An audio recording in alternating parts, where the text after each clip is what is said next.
Hello students, I am Vivek Gupta from Krishna Engineering College, and today I am going to discuss a topic from Unit 1.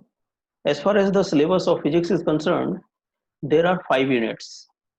First one is relativistic mechanics, second is electromagnetic field theory, which is also known as EMFT, third is quantum mechanics, fourth is wave optics, and in last you will study fiber optics and laser. So overall, in physics syllabus, you will study all these 5 units. First 3 units are completely new for you, but you may familiar with last 2 units because you have read so many topics of these units in your 12th class. So now comes to the unit 1. I have divided unit 1 into 8 modules, which covers all the syllabus of the unit 1. So in first part, you will study frame of reference. In second, Michelson-Morley experiment. In third, postulates of the special theory of relativity and transformation equations. And in fourth, you will study length contraction, and fifth, time dilation. Length contraction and time dilation are very interesting topics. These are the consequences of Lorentz transformation equations.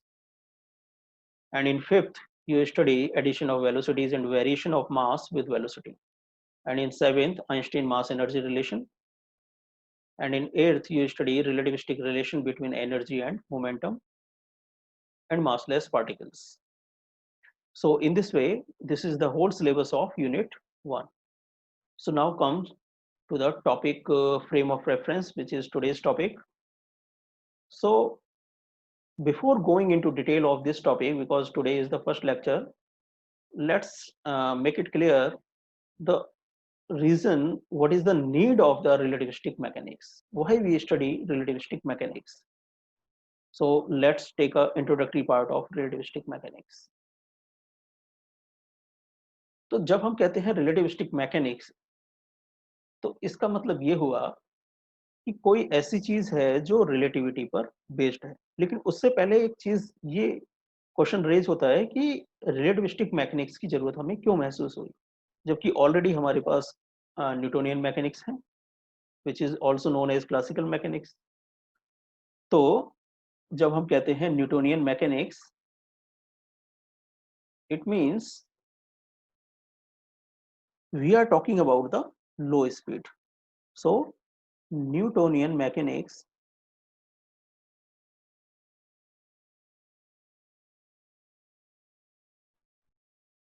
Newtonian mechanics is also known as classical mechanics. Newtonian mechanics is also known as classical mechanics. तो जब हम Newtonian mechanics या classical mechanics कहते हैं, इसका मतलब we are talking about the low speed. हम low speed की बात कर रहे हैं। अगर लो स्पीड की प्रॉब्लम है आपके पास, आप कार से जा रहे हैं, प्लेन से जा रहे हैं, ट्रेन से जर्नी कर रहे हैं, you can solve all these problem with the help of Newtonian और क्लासिकल मैकेनिक्स।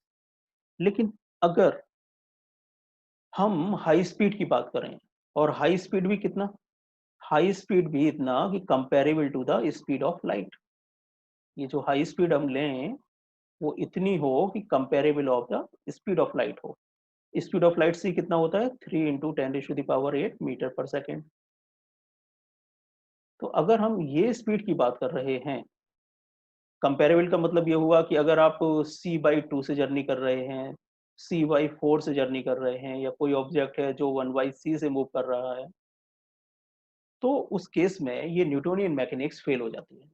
वहां पर हमें एक नई मैकेनिक्स की जरूरत होती है, जिसको हमने नाम दिया है relativistic mechanics.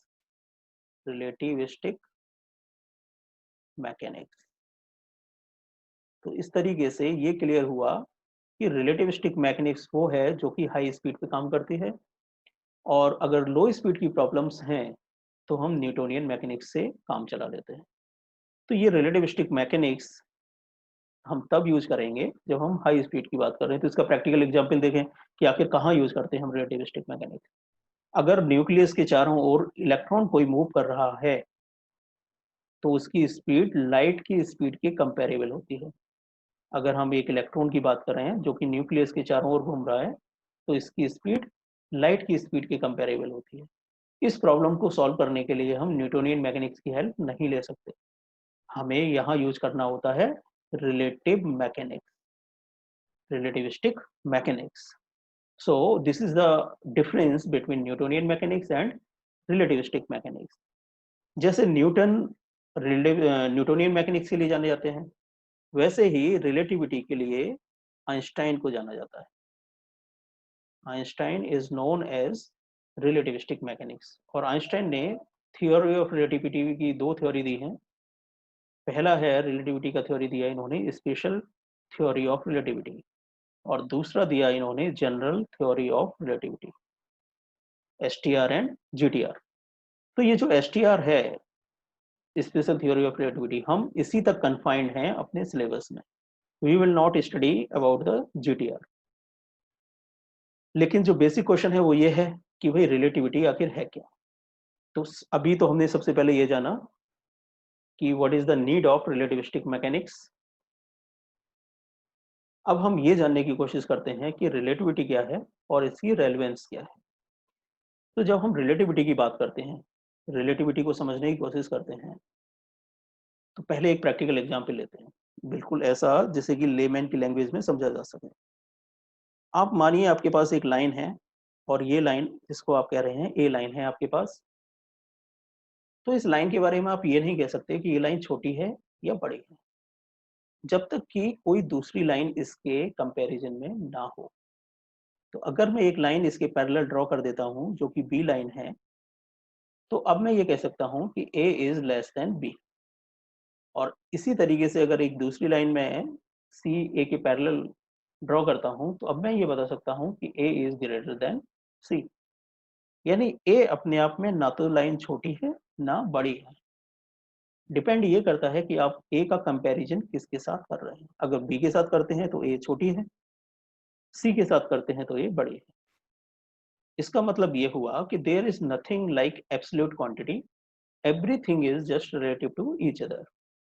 So in this way we can say that if you are going to calculate anything, you will just calculate the relative value, not the absolute value. इसी चीज को और भी क्लियर करने के लिए इस तरह से लेते हैं और एग्जाम्पल को थोड़ा ब्रॉड करके देखते हैं। मान के चलिए आप एक पेड़ के नीचे बैठे हुए हैं। ये कोई एक पेड़ है जिसके नीचे आप रेस्ट कर रहे हैं, बैठे हुए हैं।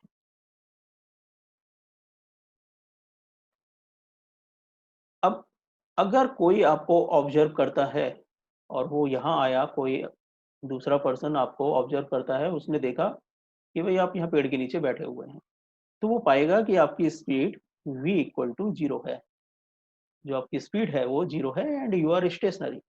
लेकिन अगर यही ऑब्जर्वर आपके पास ग्राउंड पे ना होकर किसी दूसरी सेलेस्टियल बॉडी पर हो, जैसे कि आप जानते हैं कि भाई आप पेड़ के नीचे हैं, इसका मतलब आप अर्थ पर हैं।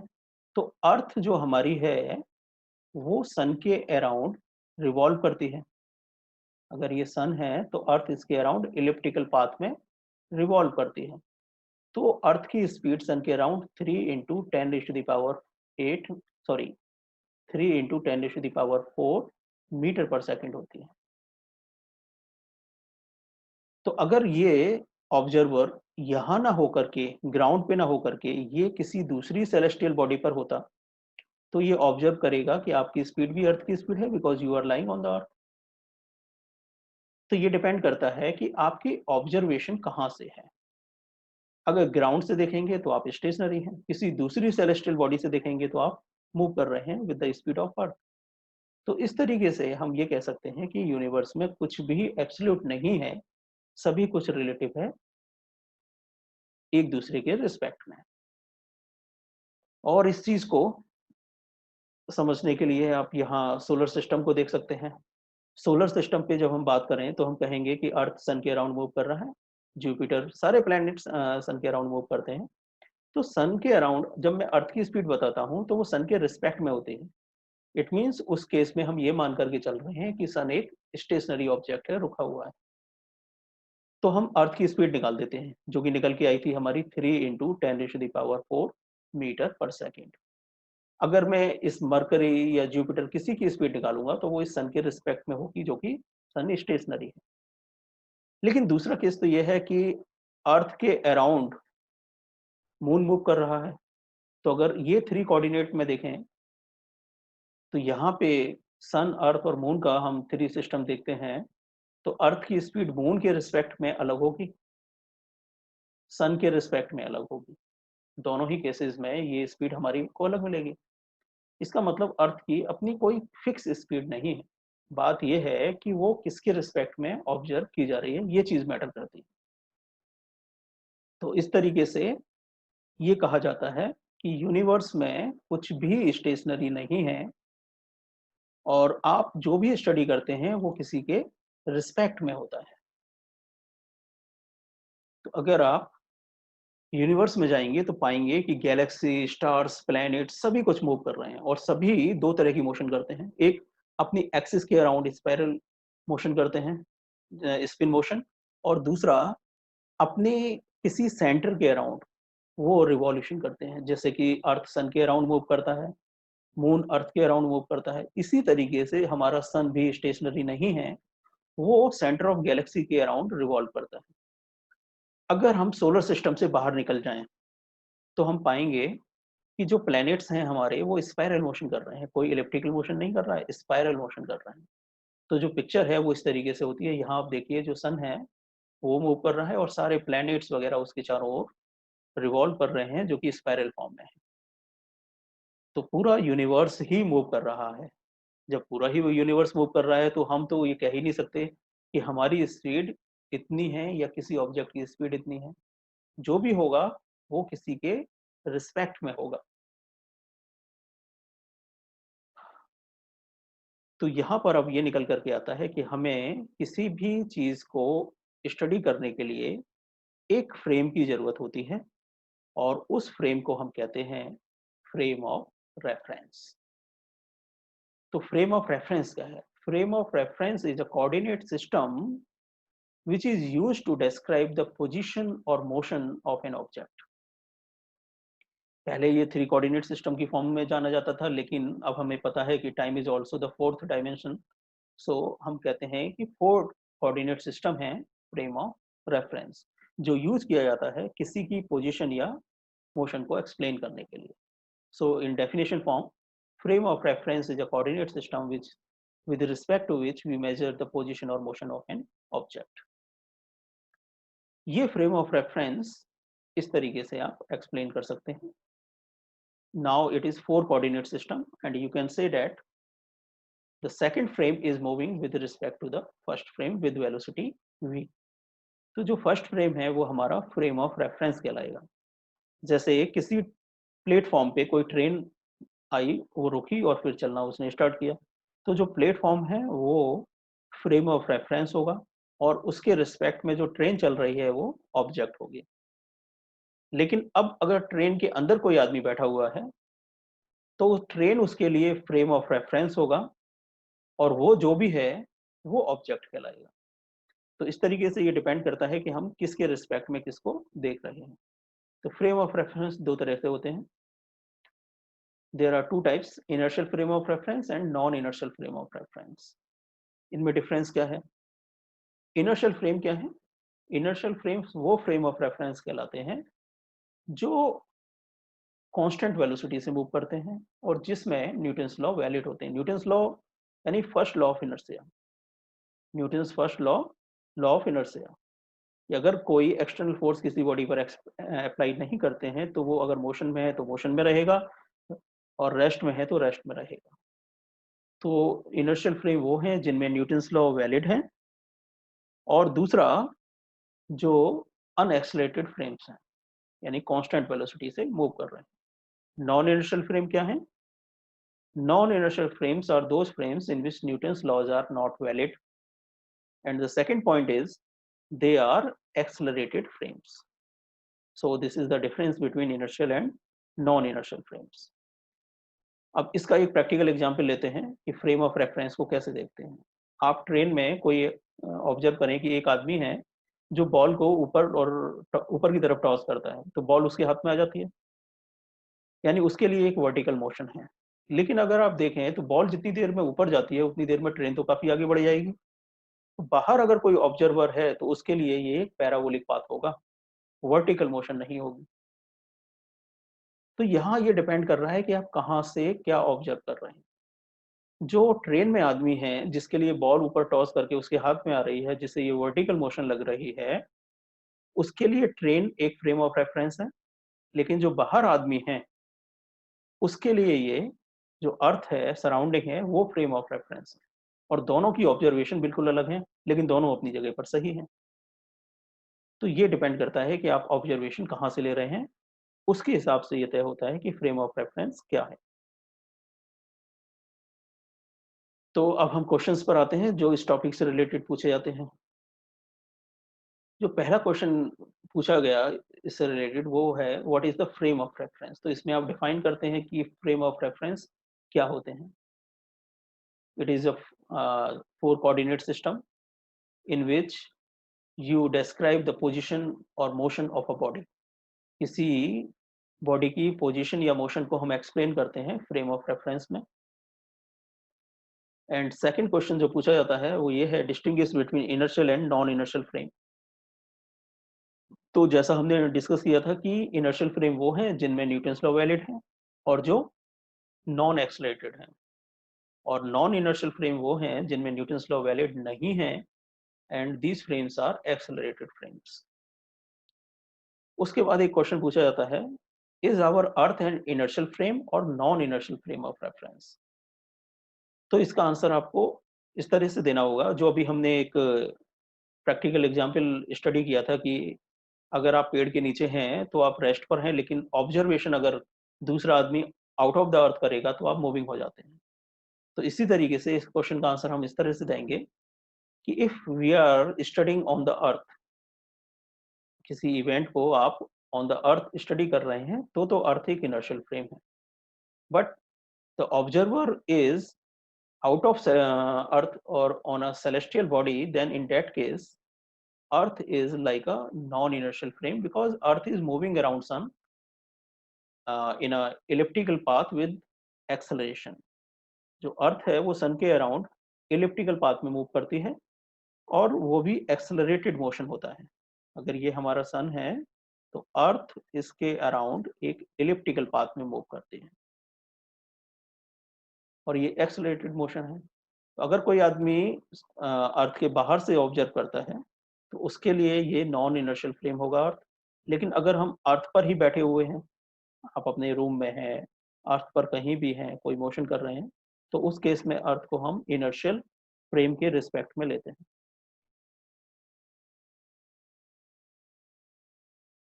तो इस तरीके से ये इनर्शियल फ्रेम हो जाता है। आप कुछ क्वेश्चंस देखते हैं जो एमसीक्यू फॉर्म में पूछे जाते हैं। पहला क्वेश्चन है और reference frame consist of. Reference frame में क्या क्या होता है? An origin, three coordinate axis, a clock, या ऑल द अबव। तो अभी जैसे हमने स्टडी किया था कि अगर रेफरेंस फ्रेम है तो उसमें ओरिजिन भी होता है, थ्री कोऑर्डिनेट सिस्टम भी होता है और टाइम फोर्थ डायमेंशन है तो क्लॉक भी है। इट मींस इसका आंसर होगा D, all the above. Next question हम देखते हैं तो laws of physics are same in all inertial frames, only inertial reference frames, only non inertial reference frames, none of the above। तो इसका answer होगा B, only inertial reference frame. यानी physics के laws जो वैलिड हैं वो केवल inertial frames में होते हैं। Third question is laws of inertia is obeyed in. तो जैसा हमने डिस्कस किया था डिफरेंस में इनर्शियल और नॉन इनर्शियल में, लॉ ऑफ इनर्शिया वैलिड है ओनली इन इनर्शियल फ्रेम्स। तो इसका आंसर होगा बी। तो इस तरीके से ये क्वेश्चंस पूछे जाते हैं और आप इनके आंसर तैयार कर सकते हैं। So that's all for today, and we will discuss the next topic in the next lecture. Thanks for listening. Okay, thanks.